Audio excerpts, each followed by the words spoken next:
अगरचे तन्हाई ने तुम्हें हर तरफ से घेर रखा हो, फिर भी उन लोगों के लिए दरवाजा दोबारा मत खोलो जिन्होंने कभी तुम्हारे सुकून को जहर आलूद किया था। कभी कभी जिंदगी खाली खाली सी लगने लगती है, खामोशी के लम्हे हद से ज्यादा तवील हो जाते हैं और तन्हाई वो गूंज बनकर दिल में उतरती है। ऐसे लम्हों में दिल सरगोशी करता है, शायद उनसे दोबारा राब्ता कर लेना चाहिए। शायद वो बदल गए हों, शायद मुझे बस किसी का साथ चाहिए।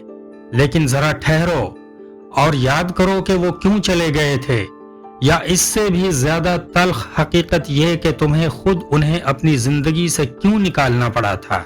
जो लोग तुम्हारी तवानाई निचोड़ लेते हैं, जो तुम्हारे एतमाद से खेलते हैं, जो तुम्हारी हुदूद का एहतराम नहीं करते, वो तुम्हारी शिफा नहीं, तुम्हारे लिए जहर होते हैं। तन्हाई का दर्द वक्ती हो सकता है, मगर आर्जी खामोशी हमेशा के दुख से कहीं बेहतर होती है।